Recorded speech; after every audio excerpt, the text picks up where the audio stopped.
আমাদের কত চয়েস, তাই না? অনেকদিন মাংস পোলাও খেয়েছি, এখন ভর্তা ভাত খেতে হবে। তবে কিছু মানুষের কোনো চয়েস থাকে না, কোনো অপশনও থাকে না। হিসেব করা এক মুঠো ভাত আর কচি চা পাতা ভর্তা তাদের রোজকার মেনু, কারণ তাদের স্বাদে কিচ্ছু যায় আসে না, বেঁচে থাকতে পারলেই তারা খুশি। আসসালামু আলাইকুম, সবাইকে ওয়েলকাম জানাচ্ছি আমার আজকের ভিডিও। সিলেটে আজ আমাদের শেষ দিন। এই শেষ দিনে এসে সিলেটে বৃষ্টির মুখ দেখলাম। আমাদের নাস্তা করা হয়ে গেছে, এখন আমরা রওনা দিব শ্রীমঙ্গল যাওয়ার উদ্দেশ্যে। কিছু দূর যাওয়ার পরে গাড়ির এসি কাজ করছে না, এই জন্য দাঁড়িয়ে পড়লাম এসি ঠিক করার গ্যারেজে। কিন্তু কাজের কাজ কিছুই হলো না, তাই এসি বন্ধ করে জানলা খুলেই রওনা দিলাম শ্রীমঙ্গল যাওয়ার উদ্দেশ্যে। রাস্তায় গ্যারেজে অনেকটাই সময় নষ্ট হয়ে গেছে আর বেলাও অনেক হয়ে গেছে, তাই দুপুরের খাওয়ার জন্য শ্রীমঙ্গল এসেই রেস্টুরেন্টে ঢুকে গেলাম। এখানে এই রিজেক হোটেল নাকি খুব নাম করা, কিন্তু বিশ্বাস করেন প্রচন্ড ক্ষুধায়ও ঠিক পেট ভরে খেতে পারলাম না। এখানে কোনো খাবারের টেস্টই ভালো লাগছিল না, শুধুমাত্র কাঁকরোল ভর্তাটা ছাড়া। খাওয়া দাওয়া শেষ করে ভাবলাম একটু চা খাই, কিন্তু চাতেও ঠিকঠাক মজা পেলাম না। এই যে খাওয়া শেষ করে আবার বাচ্চারা এখানে আইসক্রিম নিয়ে বসে গেছে। আমি এই ফাঁকে একটু ভিডিও করছিলাম। আজ আমাদের শ্রীমঙ্গলে কয়েকটা স্পট ঘুরে দেখার প্ল্যান ছিল, কিন্তু এরই মধ্যে দুপুর গড়িয়ে বিকেল হয়ে গেছে, জানি না কতটুকু ঘুরতে পারবো।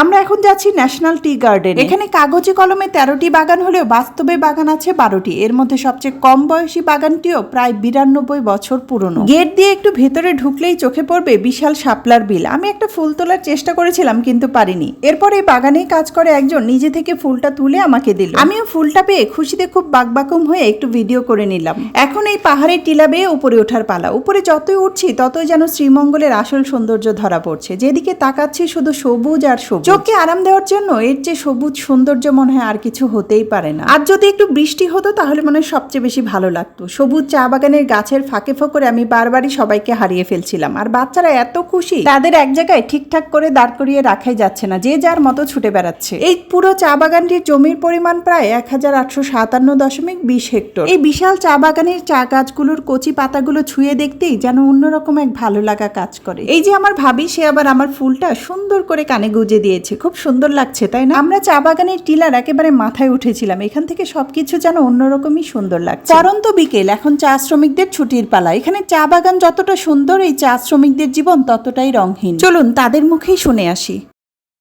কয়টা পর্যন্ত কাজ করলেন? 9টার সময় আইলে 5টার সময় যে আজান দিলে এখন ছুটি। 3 কেজি আমাকে আটা দিবে সপ্তাহে। মানে যে কাজ করবে তাকে শুধু আটা দিবে? শুধু আটা, আর কিছু না? আর ওই যে 23 কেজি চা পাতার জন্য 178 টাকা। তারপরে মানে খাওয়া দাওয়া কেমন কষ্ট, অনেক কষ্ট করতে হয় না? সংসারে কয়জন আপনাদের? 6 জন আমার। 6 জনের মধ্যে আপনি একা কাজ করতে পারেন? আপনার মানে স্বামী বা ওরা কোথায় কাজ না, করে? উনিরা করে না, উনি বাসাতে। বাসাতে মানে অন্য কাজ করতে পারবে না? এখানে কি এগুলো কাজই, আর কোনো কাজ নাই? ঘর বাড়ি নাই? কোম্পানির ওখানেই থাকেন, ওরা শুধু আটা দেয় আর ওই বেতন দেয়, ওইটা দিয়ে খাওয়া দাওয়া। যে আপনার ঘর বাড়ি বানিয়ে দিয়ে থাকবে, বাগানে কাজ খান খান খান, ভাগ করে নিয়েন। হ্যাঁ দেখো এটাই হয়ে যাবে। একদম কচি পাতাগুলো না? আবার কি চানাচুরো? আরো কিছু দেওয়া যায় মা? লেপু একটু টেস্ট করে। না না, আমি খাই নাই তো। পানি এটা বাসায় নিয়ে যায় ভাত খাবেন? না না, এখানেই খেয়ে নেব। এখানে খাবেন? হ্যাঁ। আচ্ছা, ও আপনারা সবাই মিলে খাবেন? খান, একটু টেস্ট করেন দেখি কেমন আপনাদের অনুভূতি। ওই যে ওনারা খাবে নাকি? আসো বাবা, দিয়ে দাও ওনারা নিয়ে ভর্তা চা পাতা টেস্টটা অনেক ভালো। অনেক ভালো না? হ্যাঁ, অনেক ভালো। কাঁচা ফ্লেভার। হ্যাঁ, কাঁচা ফ্লেভার।